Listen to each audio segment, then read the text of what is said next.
Hola, soy Javier Sánchez y voy a hablar sobre el funcionamiento de los mecanismos de protección en instalaciones eléctricas, diferenciales y magnetotérmicos. También explicaré qué son y cómo prevenir la electrocutación por contacto directo e indirecto. Podemos definir elementos de protección como el dispositivo o medidas preventivas que tengan lugar con objeto de impedir contactos directos o indirectos en la instalación, así como evitar cualquier otra consecuencia negativa hacia las personas o los equipos. Hay dos tipos de contacto, el directo y el indirecto.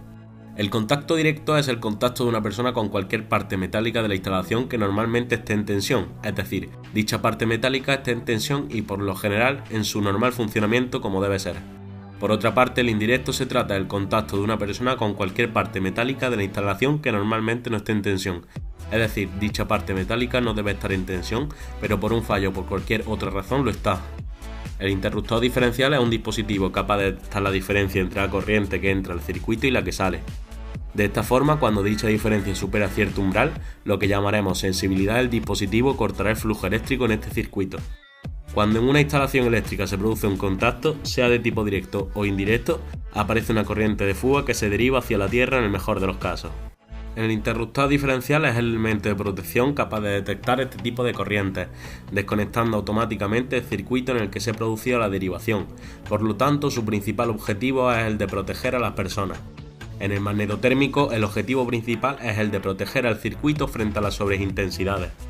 Estos dispositivos constan de dos pasos o mecanismos, el magnético y el térmico.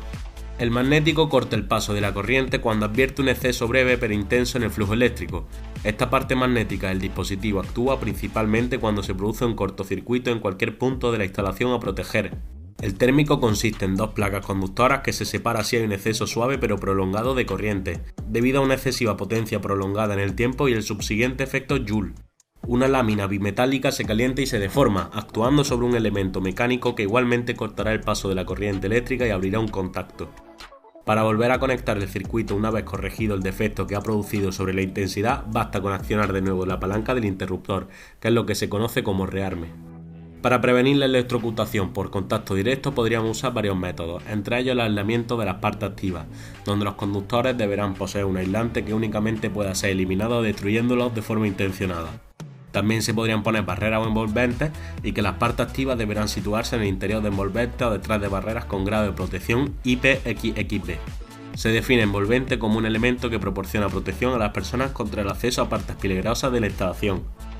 Otra forma es la obstaculización, que no impide contactos voluntarios por parte de cualquier persona si ésta rebasa el obstáculo, por lo que no se considera una proyección completa. Puede ser puesta fuera de alcance por aislamiento, al igual que el elemento anterior no garantiza una protección completa y también se orienta a evitar contactos fortuitos. Por último está el empleo de dispositivos de corriente diferencial residual. Es una medida complementaria que consiste en el uso de interruptores diferenciales. Dichos diferenciales se consideran complementarios porque solo deberían funcionar frente a un fallo de las medidas anteriores o en caso de imprudencia de los usuarios. El contacto indirecto se puede evitar de varios modos. Toma tierra. La corriente eléctrica tiende a seguir el camino que ofrezca una menor resistencia para cerrar el circuito. En caso de que exista una falla en el circuito y, por ejemplo, sería una derivación con riesgo de contacto indirecto en una parte metálica de la instalación que normalmente no está en tensión en caso de que también dicha parte metálica esté correctamente derivada a tierra y nosotros la toquemos. La corriente derivada se encontrará con dos resistencias, la de la toma de tierra y la de la persona.